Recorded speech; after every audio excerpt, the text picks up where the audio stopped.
Bom dia, somos os amigos da cidade, estamos aqui com você nessa manhã de sexta-feira, encerrando essa semana e declarando que esse será um dia de bênção para a sua vida, para a minha vida. É o desejo que todos nós temos, a saúde, a alegria, a paz, a segurança. E tudo isso eu quero dizer para você que está conosco, que vem de Deus para dentro do nosso coração, para dentro da nossa existência. As coisas precisam acontecer primeiro dentro de nós, para depois nós entendermos que elas vão estar acontecendo no nosso exterior. A saúde, a felicidade, a paz, a segurança, sinta dentro de você. Acredite que a presença poderosa de Jesus Cristo te traz tudo isso. Confie dentro do seu coração, levante o seu ânimo, a sua fé. Deposite dentro de você a palavra de Deus para a sua existência, para a sua vida.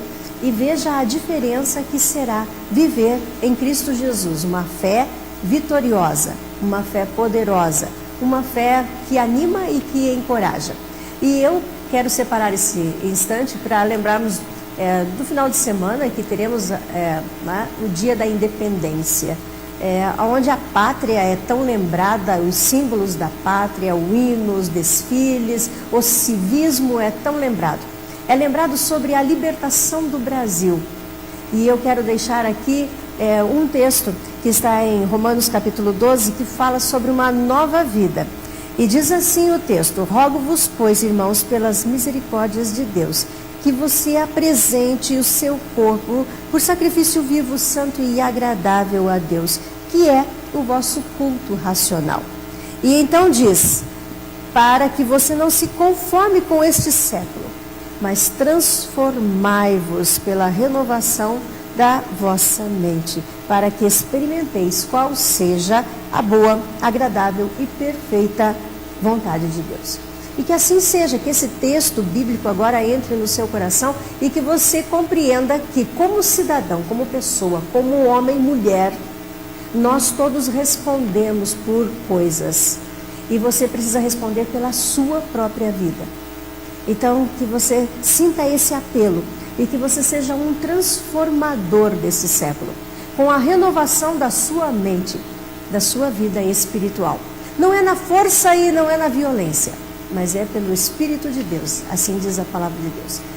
E que assim você se sinta encorajado a fazer a diferença na sua casa, no seu espaço, aonde você vive, com quem você convive, e que nós todos possamos fazer mais e fazer melhor para a nossa própria existência e para a existência do nosso próximo. Eu sou a pastora Jurema, esse é o programa Amigos da Cidade e você é nosso convidado a estar conosco nesses próximos 30 minutos e teremos um tempo muito especial com todos vocês. Hoje os Amigos da Cidade trazemos até vocês um assunto bastante importante, que talvez você ainda não tenha todo o conhecimento do que nós temos aqui na cidade e que é oferecido na cidade dentro do que eu vejo de melhor, tá? De melhor mesmo, melhor com carinho, melhor com atenção, com dedicação, espaço físico. E nós que já conhecemos um pouquinho desse ambiente que nós vamos falar hoje, nós entendemos que bom seria que não precisasse de ambientes como esse, essa que é a verdade. Mas se precisamos de ambientes como esse, se deve existir numa cidade ambientes como esse, então que nós temos a melhor referência. E a referência que temos aqui em Campo Mourão é esta, a referência do Lar Miriam, que hoje recebemos aqui o pastor Silvio, que é o presidente do Lar Miriam, que vai trazer para nós o que é o Lar Miriam, para quem é o Lar Miriam. Bom dia, pastor, seja bem-vindo. Obrigado, bom dia a todos que nos ouvem. Vamos falar um pouquinho então da Casa Lar Infantil Miriam. Esse é o nome Casa Lar Infantil. Casa Lar Infantil Miriam. Um abrigo, como você falou, é um abrigo para crianças, crianças que por uma determinação judicial, conselho tutelar, Ministério Público, alguma coisa que não está bem na família, faz com que essa criança precise ficar um tempo fora até que as coisas se resolvam. São crianças que às vezes os pais abandonam mesmo, então aí é onde entra a tarefa do abrigo, da Casa Lar Infantil Miriam. Como nasceu o Lar Miriam? Então o Lar Miriam ele já ele é do começo dos anos 90, né? 93, se não me engano, precisamente. Da necessidade. Aqui havia umas outras situações onde as crianças eram abrigadas, mas assim um pouco, como é que eu vou dizer, não eram bem estruturadas e tal. E aí a igreja, né, a Igreja Luterana Livre, que é a mantenedora principal da Casa Lar Infantil Miriam, viu essa possibilidade de um trabalho social, trabalhar junto à comunidade, junto à cidade, oferecer um trabalho com crianças. Então, dali surgiu essa necessidade. Através da necessidade nasce um sonho que se torna realidade. Exatamente. E na época nós tínhamos ainda um missionário norte-americano que trabalhava aqui em Campo Mourão por muitos anos, né? O pastor Joel Girude. E ele sempre tinha isso de cuidar de crianças e tal, até porque a sua esposa, norte-americana também, ela veio de um abrigo. Ela passou por um abrigo lá nos Estados Unidos e tal. Então ele tinha isso, vendo a necessidade aqui em Camorão, como você falou, surgiu o sonho, e do sonho a prática do dia a dia de cuidar de crianças. Que bonito, né? Dentro da vida de uma pessoa vem um histórico que traz assim Lá na rádio nós conversávamos numa das entrevistas que tivemos, e o senhor contava de um menino, de um rapaz, de um moço que vem visitar o Lar Miriam de vez em quando. Isso, ele esteve lá, abrigado, por motivos que eu nem sei exatamente, mas enfim, ele ficou um tempo abrigado e ele foi para adoção, ele foi adotado por um casal aqui em Camporão. Mas ele está sempre lá, volta e meia ele está visitando, assim, no sábado à tarde, ele vai, fica algumas horas, conversa com as crianças, brinca ali no parquinho. Então ele mantém ainda essa ligação, esse elo de estar revendo a sua casa, né? Foi uma casa rápida, mas tem um carinho. Mas que para ele foi muito importante. Foi importante, interessante. Conversando com ele aí da última vez, ele dizia, olha, eu nunca esqueço desse lugar aqui.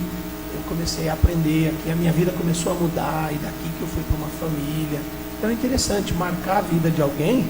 No caso dele, na época, era um menino só, né, um garoto, mas foi de maneira positiva, de maneira abençoadora. Né?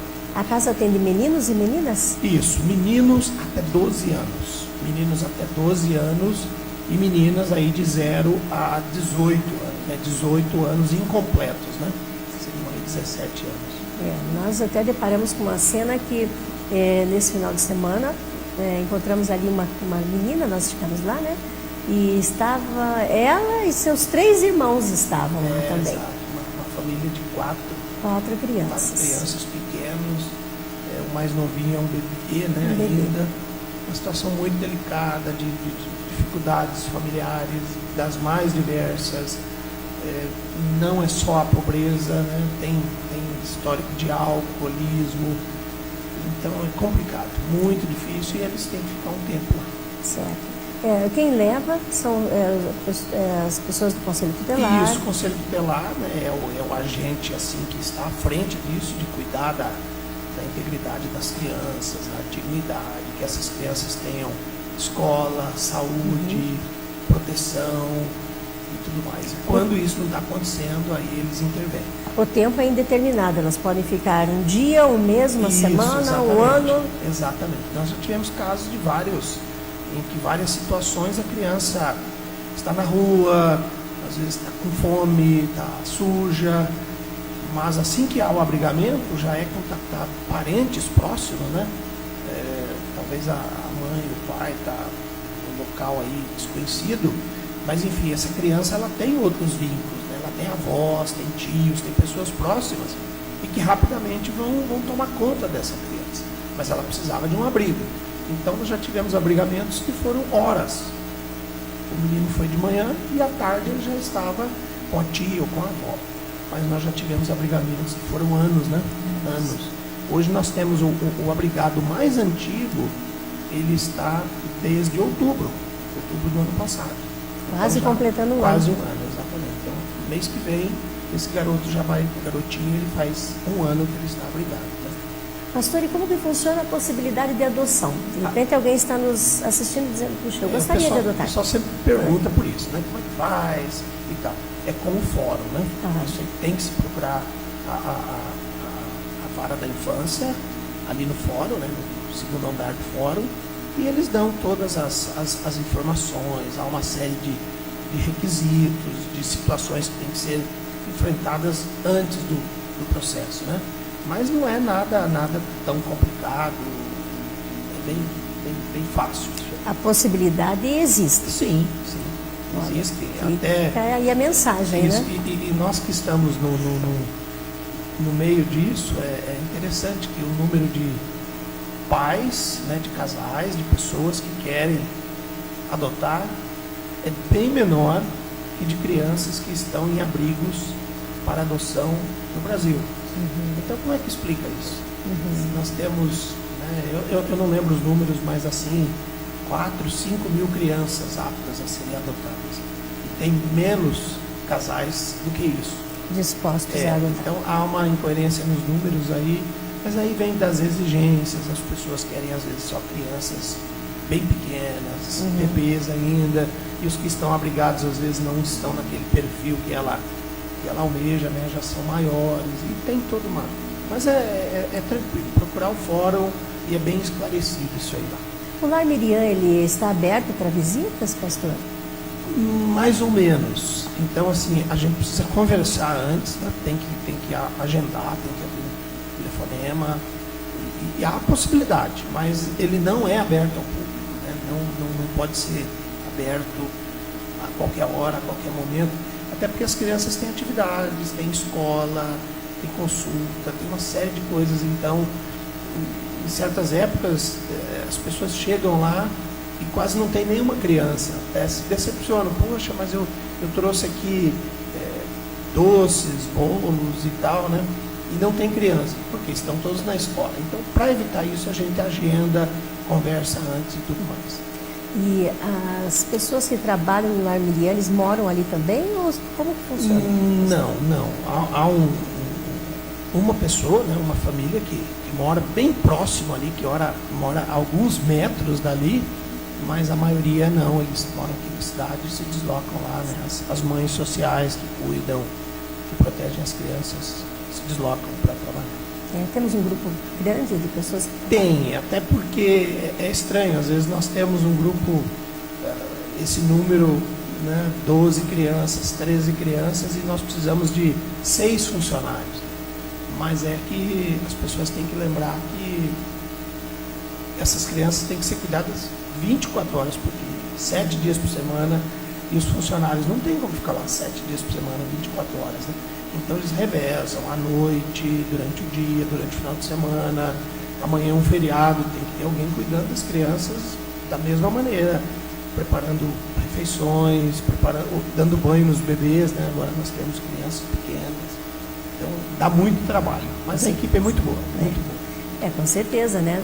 Na verdade, as crianças deveriam estar dentro de seus lares, sendo protegidos pelos seus pais, pela sua família, 24 horas. Né? Mas hoje... Quando isso não acontece, e estando num lugar como lá, a casa, como eu disse, a gente conhece, sabe muito bem como é o espaço ali, como funciona tudo, então eles precisam realmente de um cuidado especial 24 horas, e nós como sociedade temos que entender, parabenizar o fato de ter essa equipe e contribuir. Exatamente. E como se contribui?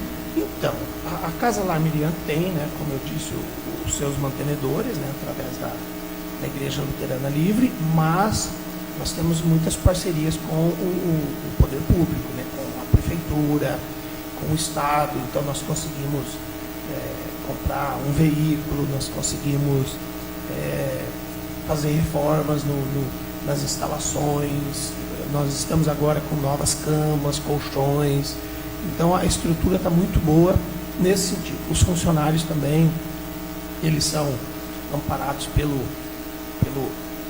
município, né, por uma verba que nós, de repasse do município, mas ainda assim nós temos muitas necessidades.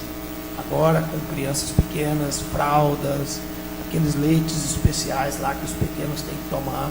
Então, pessoas têm contribuído, grupos, a gente tem sempre pessoas dispostas a contribuir. Então, se entrar em contato conosco também, nós podemos conversar quanto a isso.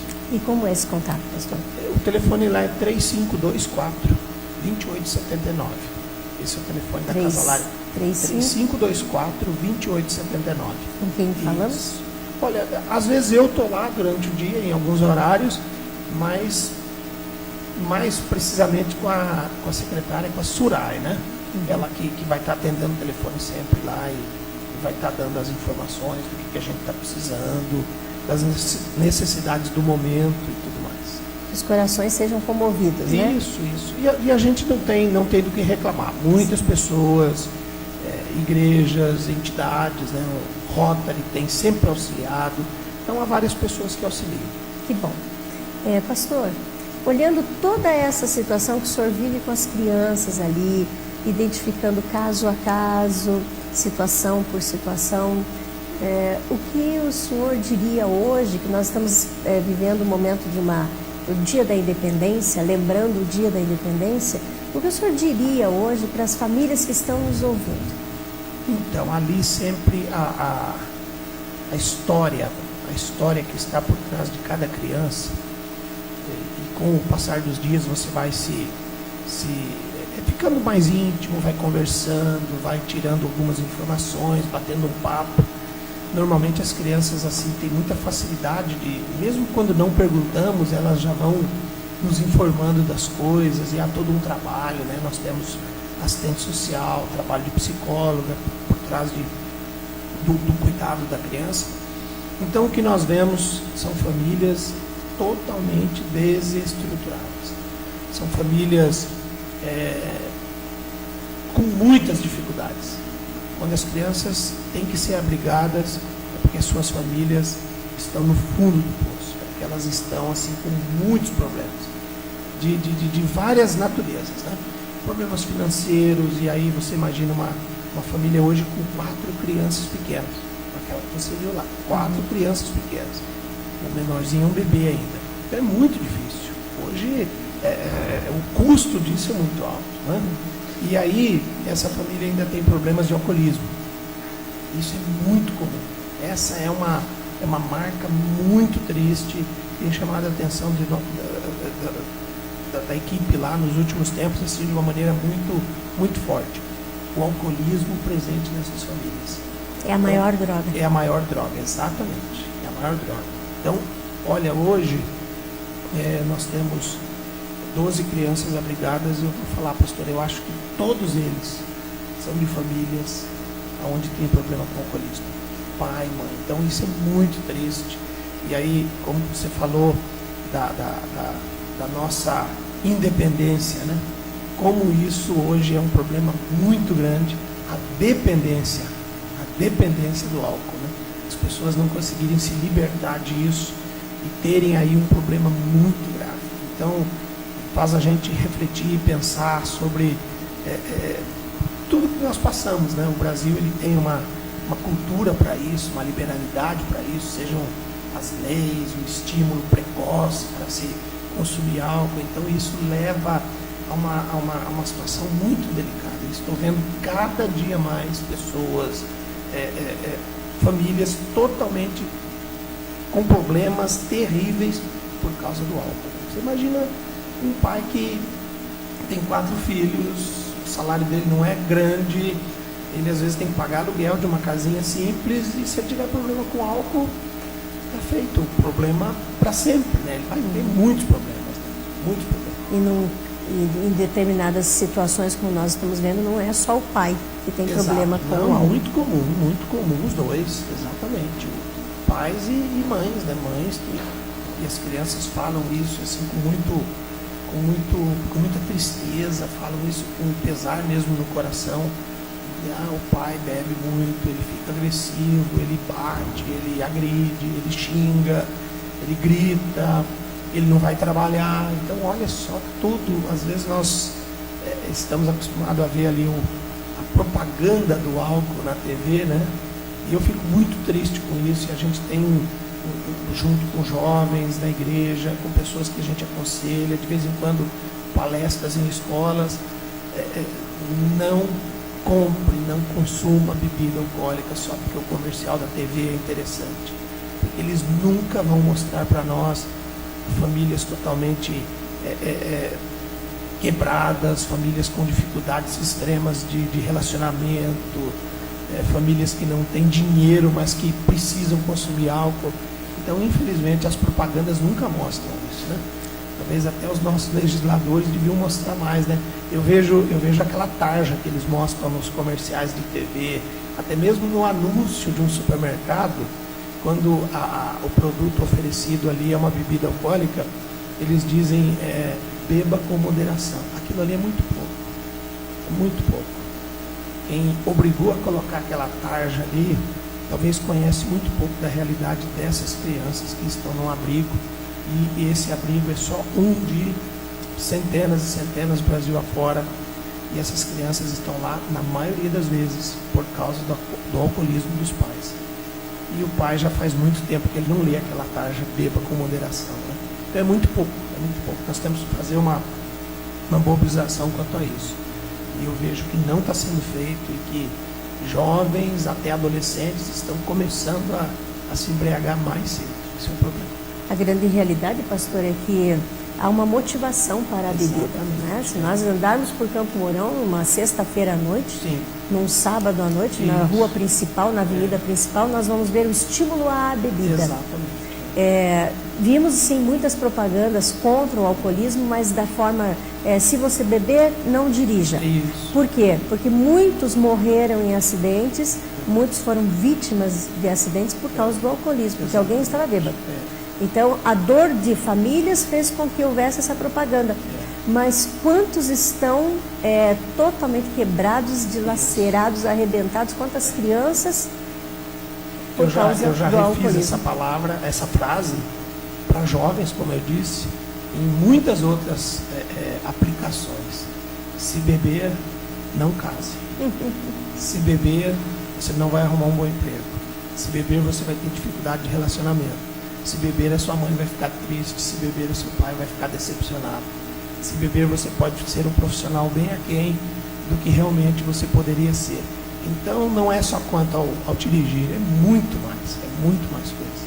A grande verdade é, se beber, você perde a sua identidade. Perde, exatamente, perde muito, só tem a perder. Esse é o programa Amigos da Cidade, nós vamos ao nosso momento de oração e eu quero agradecer muito, pastor, pela sua presença, pela representação que você traz hoje da casa, a Miriam, pela pessoa que vocês são e por tudo que vocês têm realizado. Obrigado, nós que agradecemos. Que Deus abençoe e conte conosco. Amém, obrigado. Vamos à nossa oração.